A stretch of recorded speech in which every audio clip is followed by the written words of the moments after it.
이어폰을 꽂고.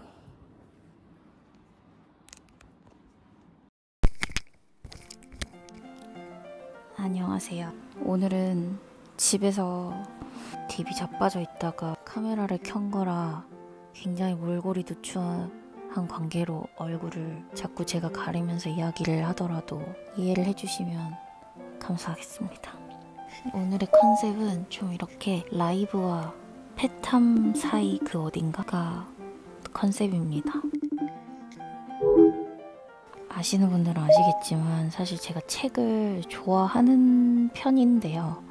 근데 왜 이때까지 제대로 책 이야기를 하는 게 좀 그랬냐면, 사실 읽는 행위도 굉장히 좋아하지만 활자나 종이 그 자체를 느낌을 좋아하는, 그러니까 저는 사실 애독가라기보다는 혹은 다독가라기보다는 애서가에 가까운 책을 사는 행위 자체를 더 좋아하는 사람인 것 같아요. 그래서 제가 생각했을 때 제 독서가 그렇게 깊이 있는 것 같지도 않고, 그래서 어디 내놓기 좀 부끄럽다 그런 생각이 있어서 사실 이때까지 책 이야기를 안 하고 있었는데요. 그러나 독서라는 건 문득 생각해보니 연애 같은 거예요. 무슨 말이냐면, 사람이 100명 있으면 이상형이 100가지잖아요. 완벽히 이상형이 똑같은 사람은 없다고 생각을 하는데, 그리고 또한 똑같은 한 사람이더라도 그 사람이 누구와 연애를 하느냐에 따라 100가지 다른 서사가 또 생겨날 수 있는 거고, 그런 것처럼 독서도 또한 나한테는 너무나 좋은 책이었는데 다른 사람들한테는 별로일 수 있고, 다른 사람들은 막 인생책이었다 이렇게 얘기하는데 또 나한테는 그 책이 그다지 큰 울림을 주지 못할 수도 있는 거고, 그렇듯이 책 취향이라는 거는 너무나 주관적인 영역이라고 생각을 하기 때문에 나 하나쯤 내 취향을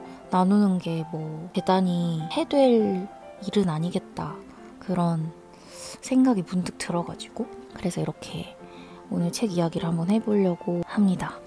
그럼 시작해볼까요? 첫 번째 책은 양 기자의 모순입니다. 이미 너무 유명한 책이고 아마 다 읽으신 분도 많을 것 같은데, 이 책은 연인 간의 사랑을 현실 맛 가득하게 약간 여성의 관점에서 풀어낸 그런 이야기인데, 여기 보면 제가 책을 다 읽고 기억에서 잊히기 전에 짤막한 감상을 적어놓은 건데 한번 읽어볼게요. 인물은 입체적이고 소설의 순간순간은 비유적이다. 온 힘을 다해 인생은 모순으로 가득하다고 외치면서도 가치 판단을 읽는 사람에게 남겨두는 것 같다. 그 모순에 대해 그래서 곱씹어 생각하게 된다. 책을 덮고 난 이후에도. 라는 제가 짤막한 감상을 남겼던 책입니다. 아무튼 재밌게 읽었다.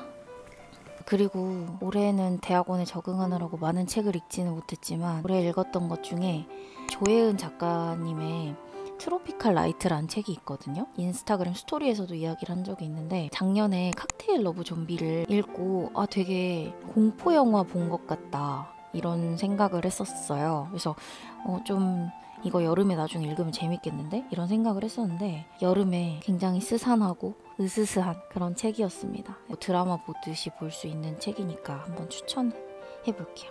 다음은 제 인생 책들을 소개합니다.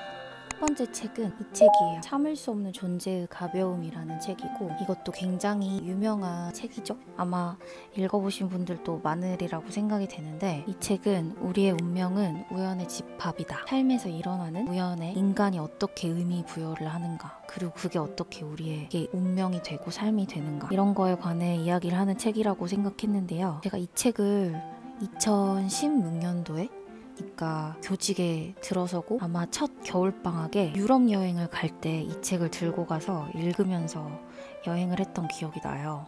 숙소에서 틈틈이 읽고. 네, 한국에서는 사실 이 책을 읽으려고 굉장히 노력을 많이 했었는데 어려워서 그때 잘 읽지 못했거든요. 근데 여행하면서 끝낸 책이라서 저한테는 좀 의미 있는 책이기도 하고, 또 뭔가 삶의 우연과 운명에 대해서도 깊게 생각을 해보게 해준 책이라서 추천해봅니다. 두 번째 책은 에리 프롬의 사랑의 기술 입니다. 이거 보이시나요? 이 책은 제가 한때 운영했었던, 그리고 지금은 잠깐 쉬고 있는 독서클럽 산책의 첫 번째 책으로 제가 선정했던 책이에요. 네, 어렵다는 평이 되게 많았고 들어보니까 윤리교육과 전공하시는 분들이 학부 수업 때 이 책을 또 읽는다고 하더라고요. 근데 저는 사실 현대 사회에서 여러 종류의 사랑 있잖아요. 연인 간의 사랑도 있지만 부모 자식 간의 사랑도 있을 것이고 혹은 형제 간의 사랑도 있을 것이고 친구 간의 사랑도 있을 것이고 근데 그런 여러 종류의 사랑에 대해서 이야기하고 있는 책이라서 뜻깊게 읽었어요. 그리고 결론적으로 이 책에서 이야기하고 있는 건 그런 사랑들은 별개의 것이 아니다. 결국에는 사랑할 수 있는 능력은 어떤 관계에서나 한 가지고 예를 들면 연인을 사랑할 수 있는 사람은 나도 사랑할 수 있고 형제도 부모도 똑같은 방식으로 사랑할 수 있는 것이다. 그런 범죄적 사랑에 대해서도 이야기를 하는 것 같고 사랑이라는 것이 그냥 특별한 대상만 나타나면 자동으로 이루어지는 것이 아니라 사람들은 올바르게 사랑하는 기술을 익혀야 한다라고 이야기하는 점이 참 인상 깊었던 그런 저의 인생 책입니다. 제가 가장 좋아하는 주제가 이런 사랑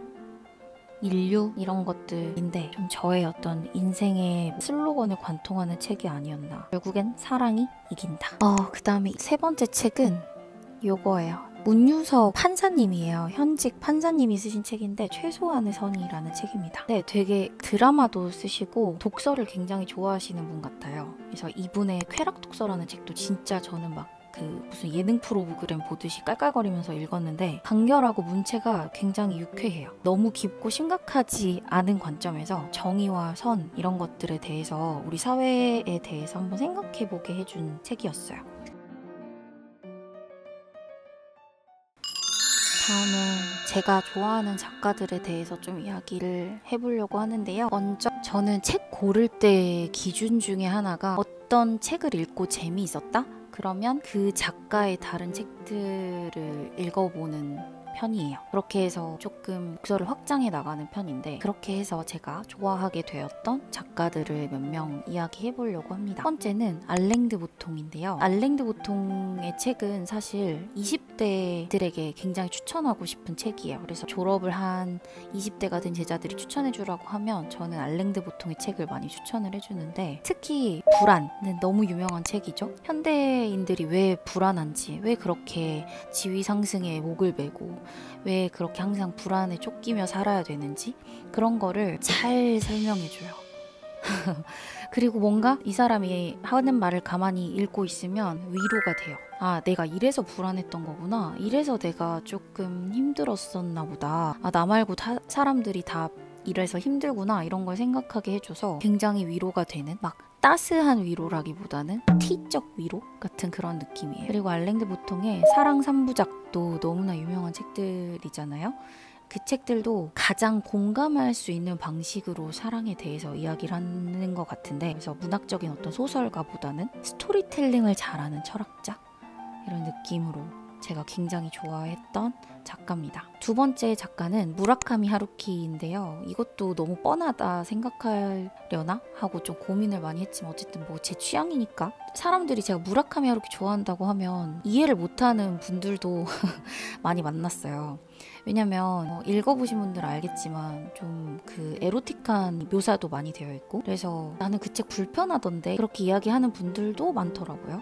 근데 저는 일단 이 작가의 그 정돈된 문체 그리고 서늘한 분위기가 좋아요. 뭐 사람마다 어떻게 읽었을지 모르겠는데 저한테는 이 사람의 이야기가 굉장히 정돈되고 서늘하게 들려요. 스토리텔링이면 보통 뭔가 운회를 활성화시켜서 읽어야 될 것 같은데 하루키의 책은 좌뇌가 활성화된 느낌? 등장인물이 듣는 음악이라던가 직접 만들어 먹는 음식이라던가 마시는 술, 옷차림이 어떤지 그리고 이 방이 어떤 가구가 어떻게 배치되어 있는지 방의 구조 이런 디테일들이 굉장히 세세하게 묘사가 되어 있는데 이게 그래서 머릿속에 영화처럼 그려지는 재미가 있어요. 읽으면서. 최근에 제가 퍼펙트 데이즈라는 일본 영화를 굉장히 재미있게 봤는데 이 영화도 뭔가 반복되는 주인공의 루틴이라던가 디테일 묘사를 굉장히 상세히 따라가면서 해주거든요. 뭔가 막 감정의 폭발이 있다거나 막 스토리가 기승전결이 엄청나다거나 이런 건 아니지만 근데 그런 점이 무라카미 하루키의 작품과 좀 비슷하다, 좀 떠오른다 그런 걸 좀 좋아하는 것 같아요. 감정의 업다운이 심하고 쉽게 불안해지는 사람이어서 그런 단정함에서 오는 차분함, 명상적인 느낌 그런 게 참 좋았어요. 이 얘기를 하니까 또 글투 이야기를 좀 하고 싶은데 저는 우리나라 작가 중에 최근에 정세랑 작가의 책을 굉장히 좋아하면서 읽었거든요. 정세랑 작가는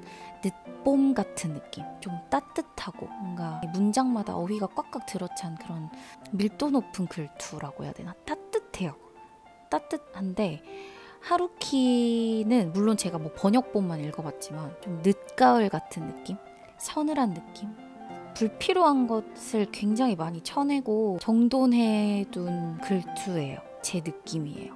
근데 아무튼 그래서 좋아해요. 그래서 다른 매력으로 좋은 것 같아요. 그런 게 독서의 또 재미가 아닐까 생각을 했어요. 그래서 정말 그 말투처럼 작가마다도 글투가 있는데 이 작가마다의 글투 때문에 좋아하게 되는 경우도 있었던 것 같아요. 최근에는 구병모 작가의 파과를 지금 현재 읽고 있는데 뭔가 유명한 감독이 만든 영상 및 쩌는 누가를 영화 보는 느낌. 근데 그런 분위기를 만드는 것도 사실 작가의 글투라고 생각을 많이 했습니다. 여기까지 제가 책 이야기를 진짜 간단하게 기교 없이 해봤는데요. 어떻게 보실지 좀 걱정이 돼요, 사실. 이거는 다시 한번 말하지만 저는 주관적인 영역이잖아요. 저한테 아무리 좋았던 책도 당연히 누군가에게 별로였을 수 있어요. 그리고 누군가는 진짜 엄청 훌륭한 책이라고 모두가 이야기를 해도 저한테는 와닿지 않을 수 있기 때문에 오늘 제가 이야기한 건 전부 그냥 얘의 생각이 그렇구나 하고 봐주시면 대단히 감사하겠습니다. 혹시 뭐 이거를 재밌게 보셨다면 여러분들이 최근에 재미있게 읽은 책들이라든지 삶의 관점을 바꿔줬던 책이 있다든지 감정을 요동치게 만든 책이 있다든지 아무거나 그냥 최근에 그냥 재밌었다 이런 책들을 추천을 해주시면 저도 한번 읽어보고 싶거든요. 다양한 사람들의 취향을 탐색해보고 싶고 다음에는 만약에 혹시 제가 또 책 얘기를 하러 오는 날이 있을지 모르겠지만 만약에 기회가 된다면 다음에는 제가 재밌게 읽었던 고전 소설들 아니면은 저는 문과지만 과학 주제의 문학들도 좋아하거든요. 그래서 그 중에서 제가 재미있게 읽었던 책들 등등 앞으로도 종종 책 얘기를 해볼까 합니다. 감사합니다.